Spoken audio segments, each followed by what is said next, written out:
Hello. Before we get started, I just wanted to make it known that this video will contain no spoilers about Death Stranding's story until I get to the section near the end of the video where I start talking about the game's characters.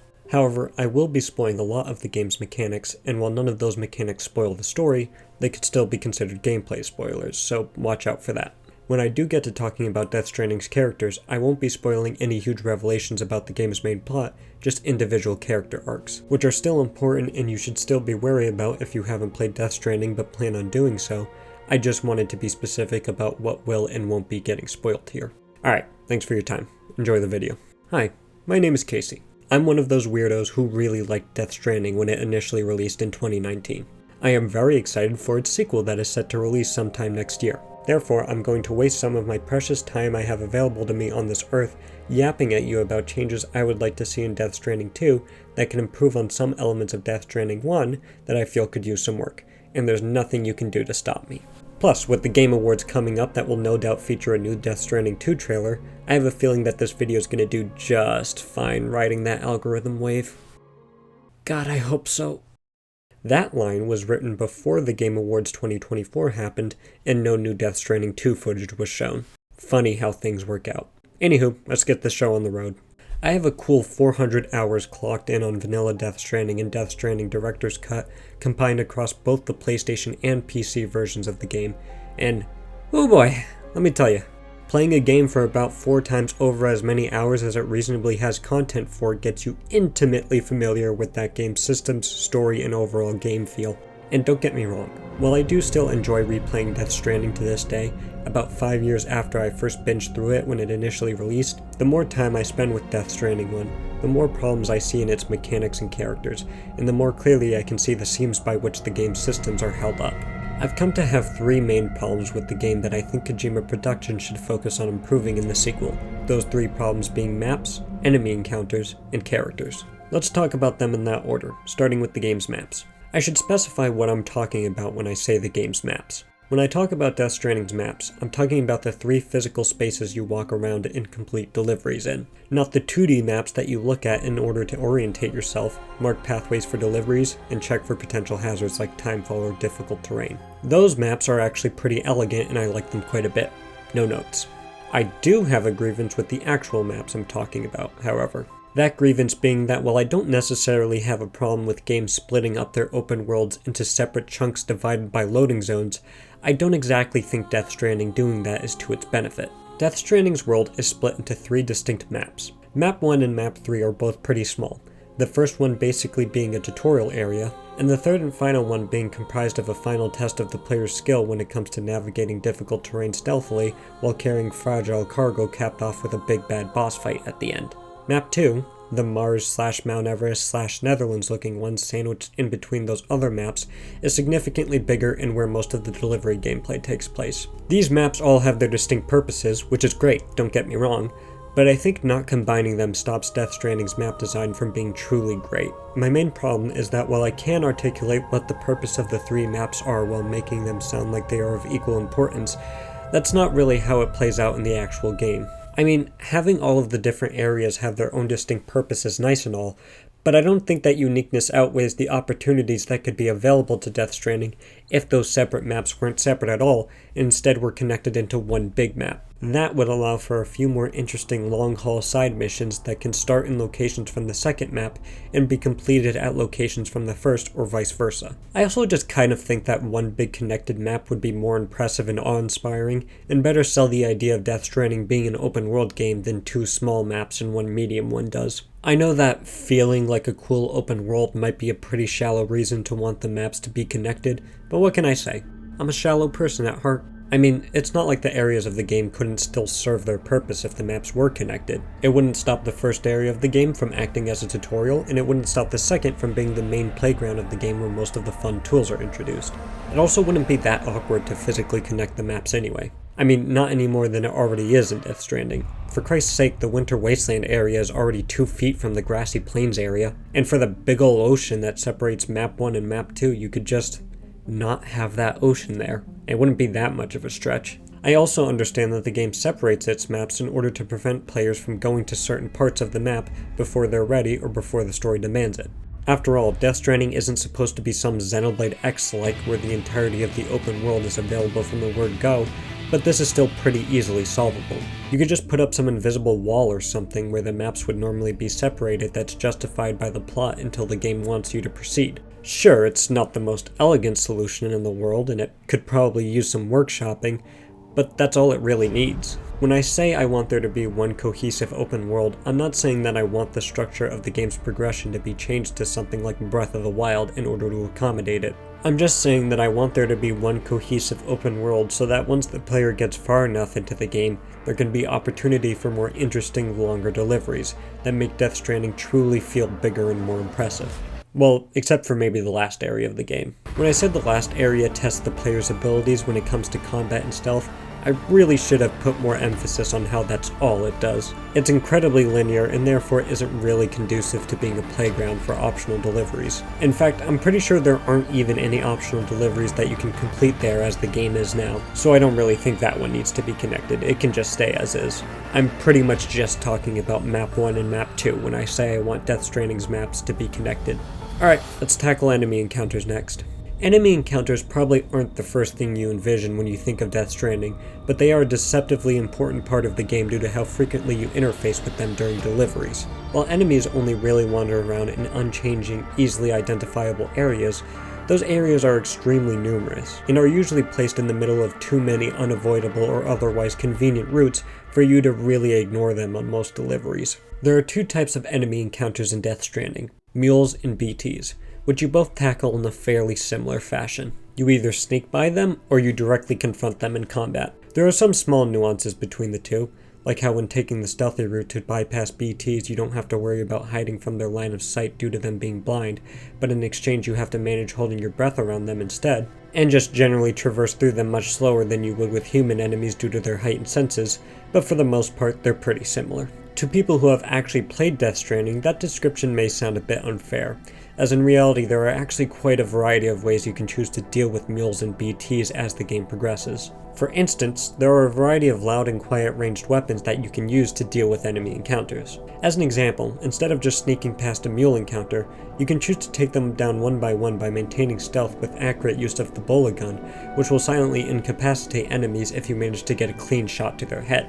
On the other hand, if you would rather take the loud and proud approach, you could use either a lethal or non-lethal ranged weapon, real bullets or rubber bullets respectively, to mow down mules while dodging their volleys of spears and legions of trucks aiming to run Sam down. Similarly, for BTs, instead of just slowly trying to pass through their areas, you can silently sever their umbilical cords with your cufflinks in order to get rid of them for good. Or if you haven't unlocked that mechanic yet, you could alternatively use Sam's own weaponized piss and shit in order to disorientate a BT. If you decide you don't want to be sneaky at all, you can just let yourself be caught by the BTs, which will then drag you into a boss fight with an eldritch hell monster that, if you manage to dispatch it, will reward you with a generous amount of chiral crystals, which are a precious resource that is needed in order to craft pretty much any tool or structure in the game. While that does all sound very nice, my main problem with the combat encounters in Death Stranding is that while yes, you can choose to engage with enemies in a variety of creative and fun ways, why would you when the game never incentivizes you to do so? The thing about all these different ways to deal with enemies is that every player will generally find one way to deal with enemy encounters that works for them and never deviate from that one method because it's what they're used to and it probably comes with the least amount of risk. In my case, whenever I come across a mule encampment, I will always, 100% of the time, choose to ride a reverse trike through the encampment until I'm safely on the other side, because there's basically no reason for me not to. All versions of the reverse trike in the game are fast enough to whiz by mules before they even know what's hit them, and I have absolutely no reason to get off my bike and face them or sneak around them, because the rewards that you get from a mule base are never enough to justify that risk, at least not for a casual playthrough, and the game rarely puts me in a position where I don't have access to a reverse trike when I'm approaching a mule encampment. It's the same thing with BTs. When I have to pass through a BT infested area, I will always just slowly sneak my way through the horde while eliminating the BTs that are immediately in my way with Sam's magic handcuffs of death. I might opt to fight a BT boss if I want to grind for chiral crystals, but that's very rarely ever the case.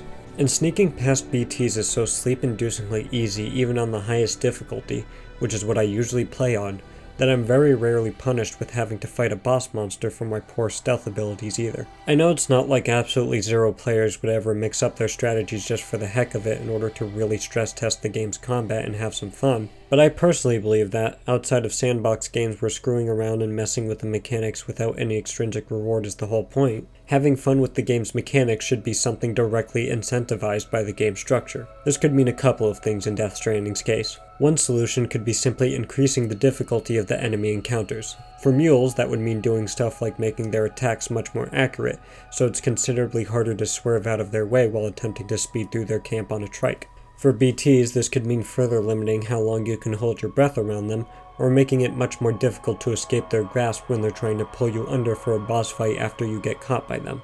These are admittedly pretty lazy solutions, but they would still work all the same. The smarter and more preferable thing to do, however, would be to give the enemies more tools/behaviors to combat players with, which would force players to use different strategies depending on the situation. For instance, some mule camps could have some sort of device that triggers when you enter the camp that disables your vehicle, but will stop disabling your vehicle once you clear out the camp of enemies. This could give players an interesting choice to make. The player could choose to just huff through the game on foot, but it would be significantly more difficult to dodge the mule's attacks due to your significantly lessened mobility, especially if you're transporting a heavy load. And even if the player does make it to the other side of the encampment, they would still be without a vehicle, which might alter how they approach the rest of their journey. Alternatively, if the player is confident enough in their understanding of the game's combat and the enemy AI, they could choose to just take the mules head on, being rewarded not only with the spoils of the camp, but also the ability to carry on with their bike just like before they entered the enemy area. For BTs, maybe you could have more types of ghost monsters that have different ways of detecting you. Maybe have one BT that, instead of staying stationary like all BTs in the game currently do until they catch a whiff of you, floats around trying to spot you. That way the player, on top of having to navigate through the stationary BTs, would also have to keep track of where this wandering one is. Hell, you could even work some lore into this. Canonically, when someone gets killed by a BT, a crater appears at the place of their death. Death Stranding could make it so that when you enter a BT-infested area, there's a chance that there could be some craters in random locations. This would not only create a degree of variability in what routes players are able to take while within a BT zone by closing off some and maybe even creating new ones, but this would also add to the feeling of threat from the BTs within the narrative. Death Stranding wants BTs to be these big, scary, almost impossible to take on monsters, but that feeling can start to waver as you get more and more used to how predictable they are, both in terms of the set locations they spawn in and in terms of how they behave. But showing that other porters have tried to cross through a BT-infested area before and failed would revitalize that feeling of terror through a fantastic little bit of environmental storytelling. Speaking of the static spawning locations of BTs, that's also another good way to breathe some life back into the game's enemy encounters. Instead of having preset areas where mules will always be and BTs almost always will be, depending on whether or not it happens to be raining, have both of the enemies rotate through areas that they can spawn in every so often, creating new enemy bases while leaving others behind. This would create a sense of relief, because you no longer have to deal with enemies in places where they once resided, but it would also inject the stress of having to deal with them wherever they happen to pop up next. You would have to think about how you would approach them with the new topography of their base of operations in mind, as well as try to be as prepared as possible for any new measures they might have developed to counterattack your infiltrations. Look, I want to make it clear that a lot of the suggestions I'm making here, as well as most of the suggestions I make in this entire video, would be nowhere near as easy to implement into Death Stranding 2 as I'm making them out to be. And that's before even really acknowledging the fact that there's probably design problems that would pop up not only when implementing these additions, but when just hypothesizing about them too. Inevitably, there are problems with these suggestions that some of you saw as soon as I brought them up that I'm too dumb to recognize, and you've been screaming at me about them from the other side of the screen for the past few minutes in vain, as I cannot hear you. You exist within the real world, I exist within the TV world.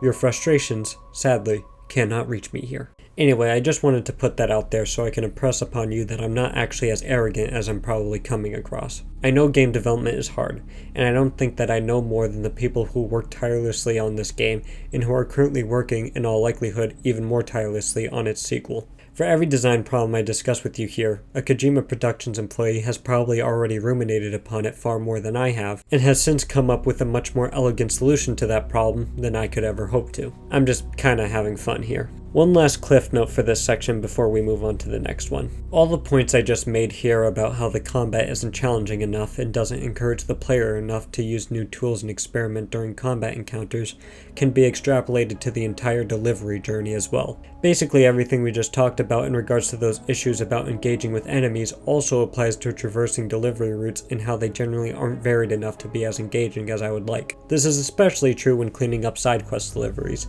as those can have you passing through the same routes over and over again. Basically, the same problems that I have with enemy encounters I also have with traversal and deliveries. Not enough variety and difficulty leads to very little variation in tools that the player wants to experiment with in lieu of just sticking with what works. There are obviously some exceptions to this, like in the snowy mountain regions of the game where you have to start worrying about snow and how that will affect both Sam and his cargo, but examples like that are too few and far between to really solve the issue. Alright, final point time. Let's talk about those characters. This is where those spoilers I was talking about earlier are going to come into play, by the way. If you want to skip past this section, go to the timestamp on screen or click on the timestamp in the description.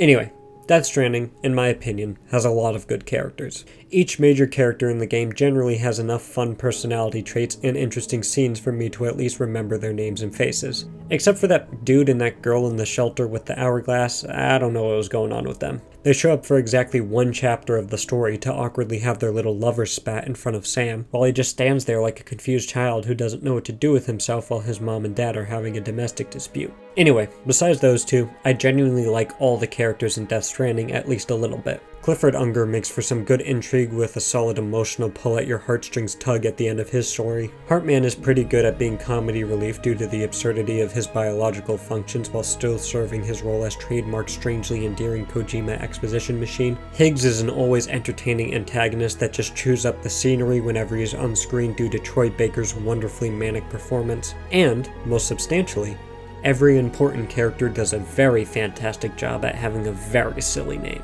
My sticking point with these characters comes from the fact that, despite being very likable and memorable, the story just doesn't give these characters enough to do organically throughout the story. I'll give you an example of what I mean. Mama and Lochna are characters that I both like. Their backstory is extremely creative and suitably heartbreaking, and they both have this decently entertaining, stern, top-level scientist that secretly has a heart of gold thing going on. However, outside of the chapter in which you first meet them, despite them both being characters that are very important within this world that should probably have a lot of very important things to do over the course of the plot, the game doesn't give them anything to do after their initial character beats are resolved, except being yet another pair of exposition machines to add to the pile. Like, these two characters both suffered through a horrific event involving BTs. Mama had to live with one attached to her and attempt to raise it as a normal human baby for a long-ass time before having to part with it in the name of progress and moral good. Shouldn't she, as someone who's lived through that incredibly transformative experience, have some opinions about BTs that clash with the rest of the cast? And before you start writing your comments, yes, I know that Mama technically dies after that story beat with the BT gets resolved, but it's pretty heavily implied, if not outright stated, I can't quite remember, that Mama's thoughts and experiences get transferred to Lochna when she kind of assimilates with her. But despite all of that valuable material to work with that could further flesh out the world, while also developing both of those characters and creating interesting interactions between the cast due to their differing lived experiences with BTs, Mama and Lochna pretty much only exist to deliver exposition after Mama's quote-unquote death. I would give you other examples of characters who also fall into this trap using their individual stories as evidence, but there'd really be no point due to how redundant that is. Heartman, Fragile, Deadman, Die Hard Man, they all have the same problem of just really not doing enough in the story except for the one thing that's relevant exclusively to them before they proceed to add nothing of value to the rest of Death Stranding's events. I'll admit that the severity with which this problem exists varies from character to character, with people like Deadman and Die Hard Man at least at times causing interesting things to happen in the plot, and having more than one important character building scene outside of the one that everyone else gets, but even then I'm left wanting. And that's without even mentioning the fact that, despite being the protagonist of the game who has lived through many emotional, perspective-changing experiences both before and during the events of the game, Sam just stands there during these few impactful scenes that these characters do have, trying his best to blend in with the wallpaper. Like, come on, man. I know that to a certain extent that's the point, due to Sam's whole not liking human interaction for a majority of the game thing, but he's already in the scene. Would it have killed them to at least let him have some kind of substantial input in response to what these characters are dealing with, in order to give off the effect that he's actually supposed to be having a character arc more than once in a blue moon, almost exclusively during the game's most pivotal scenes? It's such a shame because, as I keep repeating ad nauseum, I genuinely like most of these characters, including Sam. They're all at least a little interesting, and the fact that I want to hear more about them and their lives and opinions is a good sign as to the quality of the game's character writing. They just desperately need more to do. Alright, so, this video has been a pretty big Debbie Downer for the most part, right? So much so that I've probably made you forget that I, ostensibly, love this game. Well, here's the good news. From what limited footage we've seen of Death Stranding 2 at time of writing, pretty much all of the complaints that I've listed here are getting addressed. We've seen glimpses of these new weird robot enemy types that come in both humanoid and canine form that do some weird hanging from the ceiling shit that looks interesting. We also see in that same clip with said weird hanging from the ceiling shit, Sam offloading his backpack and carrying only his gun before deciding to take on these enemies, which gives me hope that the developers are keen on expanding the options players have at their disposal for handling combat encounters. We also see that natural disasters like floods and landslides might be a new obstacle to face with traversal, which may lead to the player having to think harder about what tools to bring on deliveries based off how likely the game tells the player a natural disaster is to occur, or something like that. There's also the detail that we can see a presumably community-built bridge getting destroyed by a flood in one clip, which could further that need for the player to prepare for the unpredictable due to them not being able to completely rely on community-built structures always being usable by the time they get to them. On the character side of things, I am pleasantly surprised to see quite a few characters from the first game returning, like Fragile and Higgs, both of whom seem to be taking on pretty major roles in the story. Don't get me wrong though. I am definitely excited to see what the new characters will bring to the table. They already seem to be carrying Kojima's trademark wackiness with them. I'm looking at you, sharply dressed Pinocchio man. I'm just especially excited about older characters returning and being prominent, because that gives Death Stranding 2 a chance to actually have those characters do more interesting, impactful things over the course of the game now that they're well established and can't rely on the novelty of being new characters who we haven't seen before.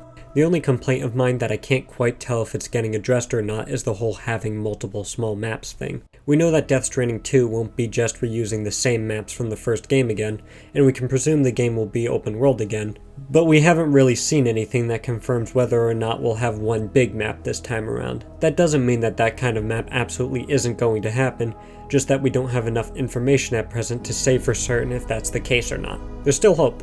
Hell, even if that complaint never does get addressed and we are stuck with more or less the same multiple small maps type design from the first game, I'm still more than hopeful about Death Stranding 2 and how it's responding to the first game's problems, given the glimpses that we've seen, small though they are, from enemies and characters so far.